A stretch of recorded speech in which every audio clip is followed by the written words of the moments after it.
이 시간 우리에게 주시는 하나님 말씀입니다.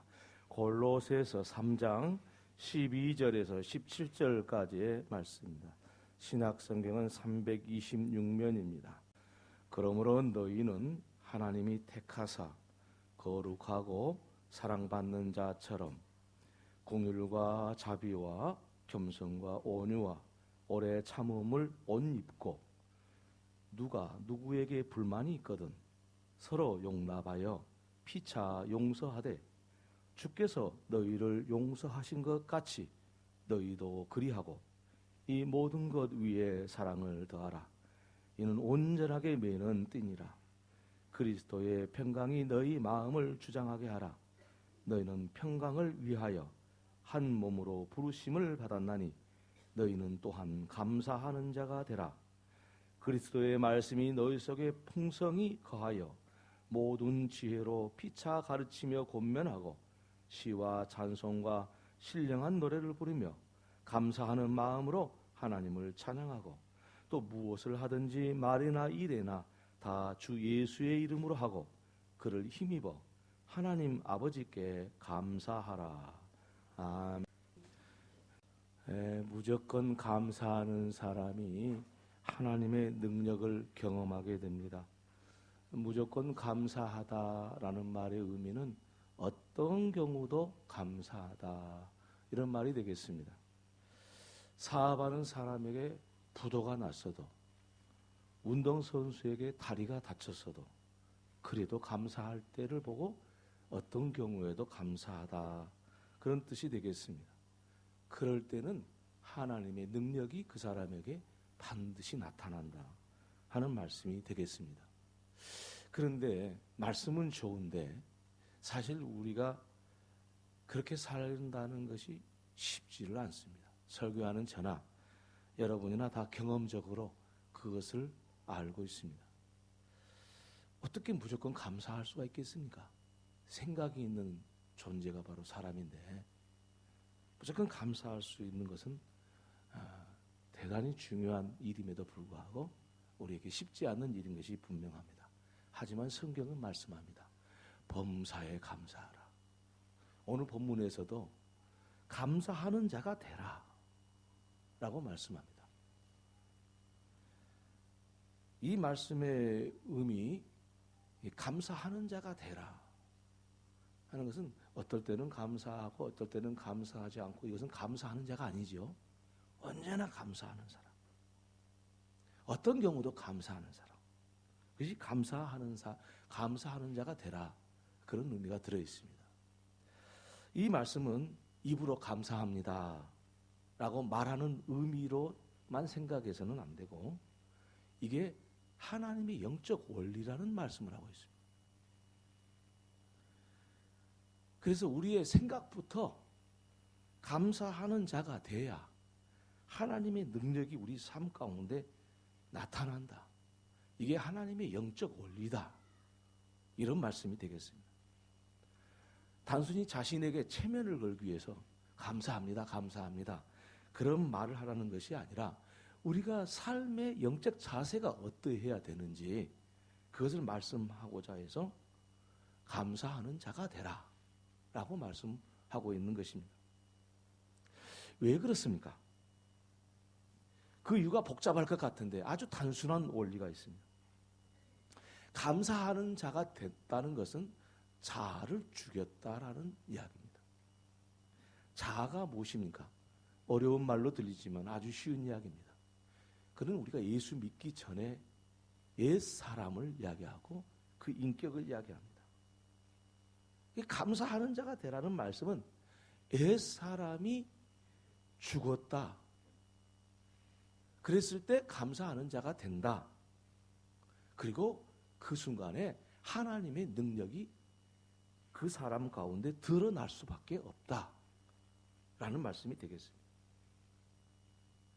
우리 사람이 망하는 이유가 뭡니까? 그 이유는 옛 사람이 사람을 망하게 하는 겁니다. 예수님을 믿고 새 사람이 되었는데도 불구하고 여전히 옛 사람을 잘 다스리지 못하면 그것 때문에 우리가 망하는 겁니다. 그러니까 예수 믿는 사람이나 안 믿는 사람이나 다 옛사람을 가진 존재가 이지 않습니까?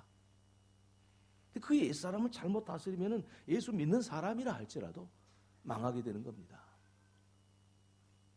오늘 본문의 말씀에서 골로새 교회에게 바울이 편지를 할 때 하신 말씀인데, 바울은 새 사람이 어떤 사람인가를 오늘 본문에서 말씀하고 있습니다.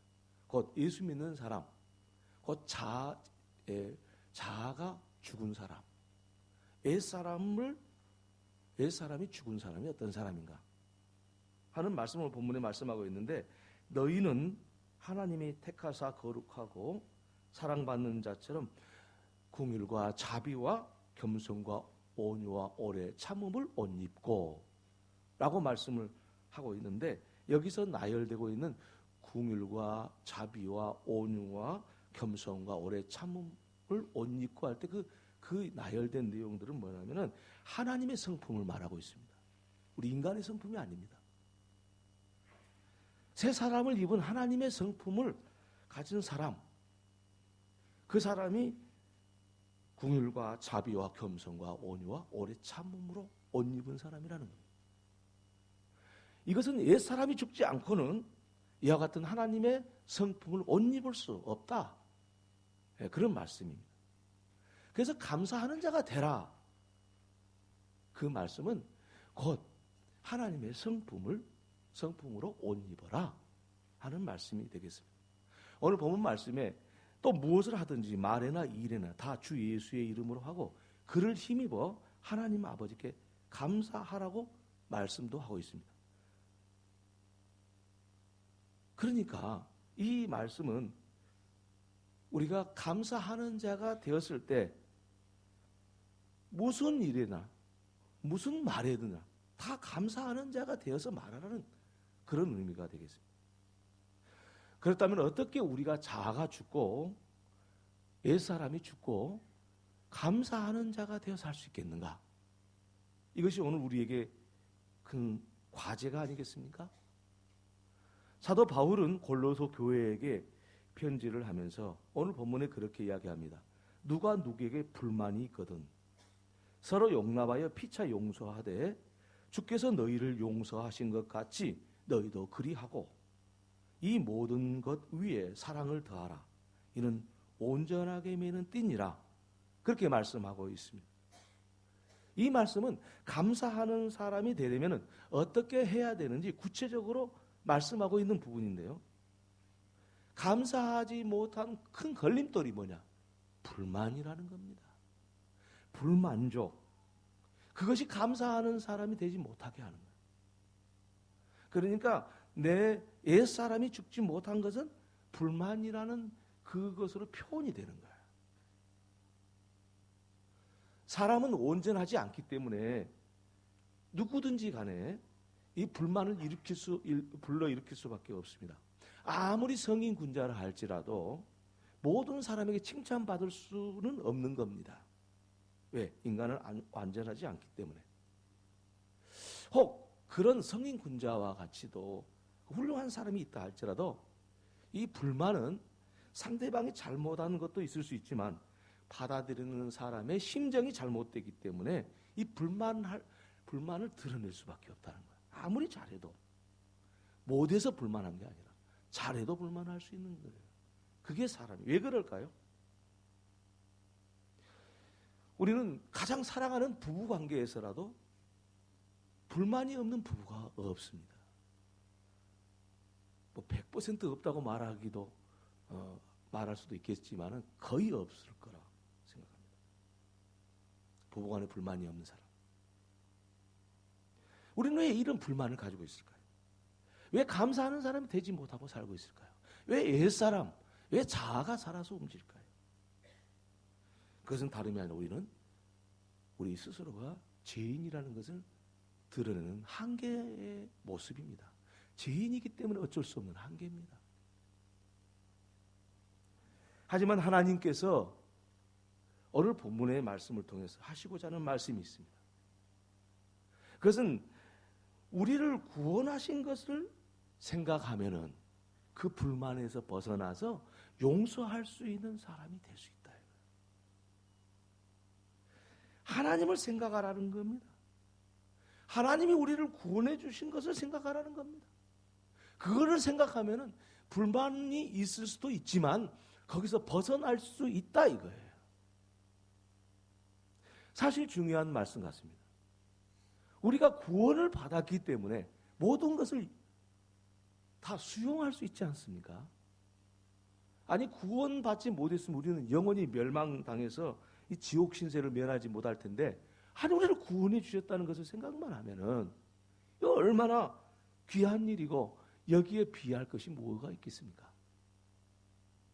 그래서 불만이 없어질 수 있는 길을 오늘 본문이 말씀하고 있어요. 그래서 우리가 어떻게 구원받았는지를 생각하면 감사할 수 있는 사람이 될 수 있다라고 말씀하고 있는 것입니다.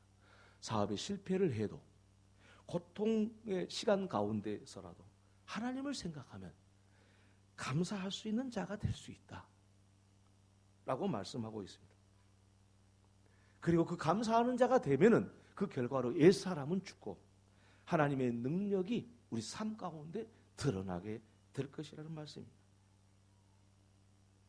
그러므로 오늘 저와 여러분이 이제는 불만스러운 것이 있다면 그것은 내 옛사람이 나를 불만을 드러낸 것이고 아무리 불만스러운 일을 하는 사람이 있다 할지라도 그 불만스러운 사람을 바라보면 불만할 수 있겠지만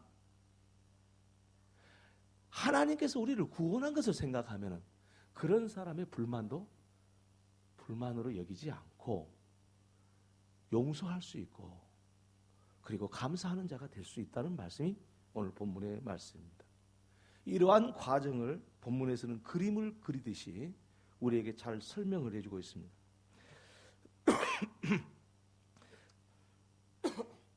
죄송합니다. 감사하는 자가 되기 위해서는 오늘 본문 말씀에 하나님의 말씀이 풍성히 거하게 되는 것이 첫 번째 단계라고 말합니다. 하나님의 말씀은 우리가 구원받은 사람임을 말씀해 주고 있습니다. 다시 말씀을 드리면 하나님의 말씀을 통해서만이 우리가 구원받은 증거를 갖게 됩니다. 자신의 생각과 철학적으로 구원받았는지 그렇지 않았는지를 판단하고 있는 어리석은 사람들이 있습니다. 여러분 우리도 생각할 필요가 있고 우리의 철학이 있을 수 있습니다. 그러나 우리의 철학이나 우리의 생각으로 우리가 구원받았는지 받지 못했는지 아무리 사색한다 할지라도 깊이 생각한다 할지라도 증거를 찾지 못합니다. 구원받은 사람이라 할지라도 내 사고와 내 철학을 가지고 내 사색을 통해서 이랬으니까 내가 구원받았구나 라고 사색해봤자 구원받았는지 안 받았는지 헷갈리게 돼 있습니다. 그거 결정 못 내립니다. 왜입니까? 우리의 구원은 하나님의 사랑에서 비롯된 겁니다. 우리는 하나님도 이해 못하지만 그 사랑은 우리가 헤아릴 수가 없이 넓고 큰 사랑입니다. 그 사랑으로부터 우리가 구원을 받았는데 우리 머릿속에서 우리 철학적으로 우리가 구원받았냐 안 받았냐 그것을 생각할 수 있겠습니까? 이 말이 안 맞는 일들을 하고 있는 거예요. 그래서 구원받은 사람임에도 불구하고 괜히 이 가을에 가을 계절에 그런 거 많죠. 가을 계절에 혼자 사색에 빠져가지고 내가 구원받았나 안 받았나 생각해봤자 그 결론 안 나요. 하나님의 말씀이 우리를 내가 구원받았다는 걸 가르쳐주는 거지 내 사고로 그런 게 아니에요. 내 철학으로 구원받았다는 말씀 그걸 확인할 수 있는 게 아니에요. 그래서 오늘 본문의 말씀에 바울이 하나님의 말씀이 우리 마음에 풍성하게 거할 때에 감사하는 자가 되는 첫 걸음을 걸을 수 있다 이거예요. 그래서 하나님의 말씀을 어쩌든지 많이 듣고 많이 생각하고 예배도 좀 많이 드리고 그래야 내가 구원받았다는 증거를 그 말씀 속에서 알 수 있는 거지 내 머릿속으로 알려고 하면 안 된다 그 말입니다. 그래서 저와 여러분이 하나님의 말씀을 날마다 사모하고 그 말씀을 많이 먹고 마시는 그런 삶을 꼭 살아갈 수 있기를 바랍니다. 두 번째는 뭐냐면은 하나님의 말씀이 거하게 되면은 우리가 구원받았다는 확신을 갖게 되고요. 그 다음에 우리가 경험할 수 있는 것이 뭐냐면은 구원받았다는 그 확신이 오면은 하나님의 평강을 우리가 경험하게 됩니다. 하나님의 이 평강은 옛 사람이 죽음으로써 경험할 수 있는 영적 세계입니다. 그러니까 하나님의 평강이 온 사람은 이미 옛 사람이 죽었음을 알고 죽게 되고, 그리고 그것을 통해서 영적인 하나님의 세계가 알게 되고 하나님의 세계를 경험할 수 있게 되는 거예요. 옛 사람이 살아 있으면요, 오만 잡생각이 다 그 사람을 사로잡습니다. 지난 시간들을 생각하면 분이 나고, 어떻게 그 사람이 나에게 그럴 수가 있어?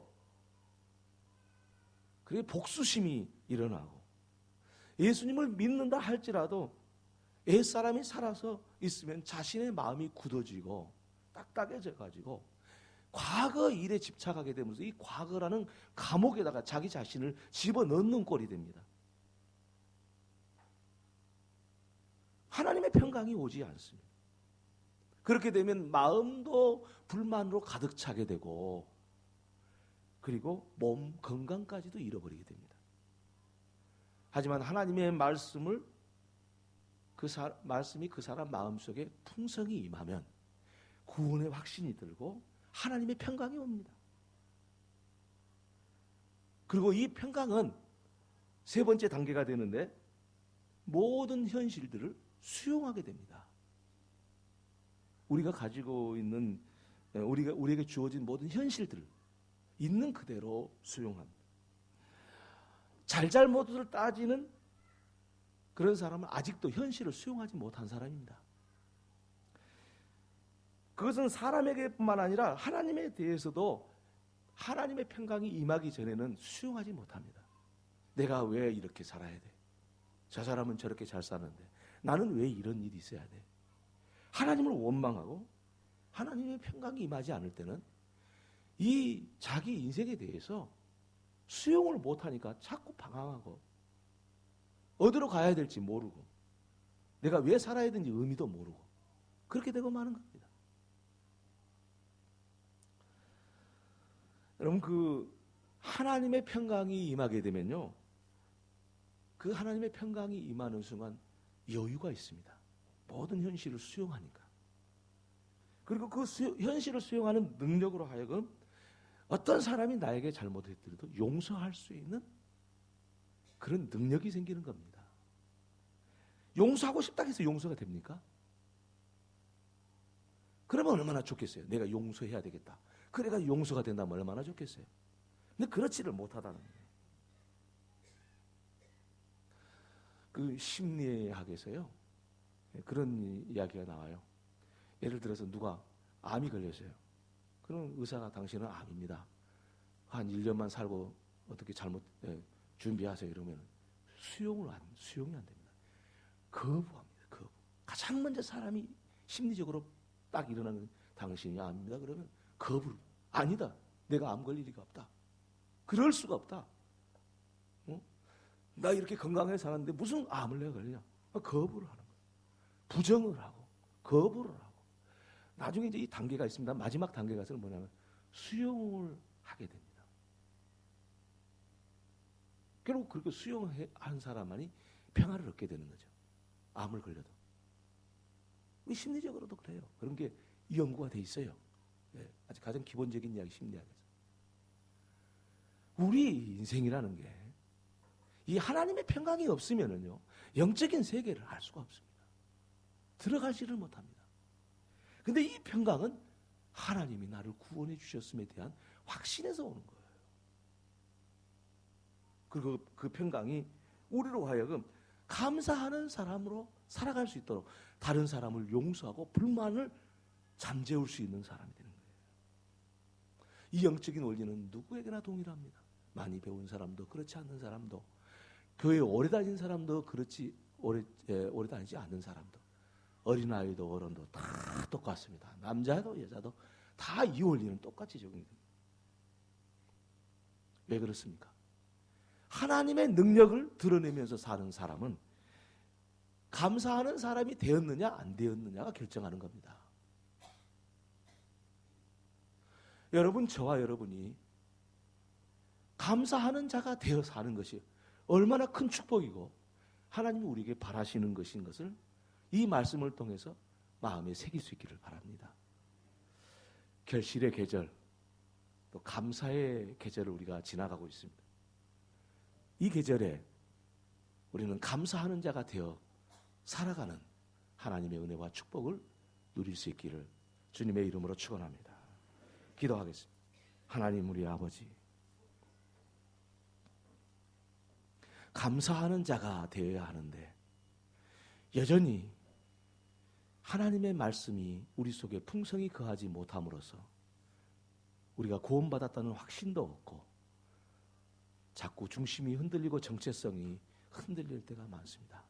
이제 이 말씀을 듣고 하나님의 말씀이 우리 마음에 풍성히 임하여서 구원받은 확신으로 인하여서 모든 사람을 용서하고 하나님의 평강이 임하는 놀라운 은혜를 우리에게 주시옵고 이 결실의 계절에 감사하는 자가 되어 살아가게 하시옵소서.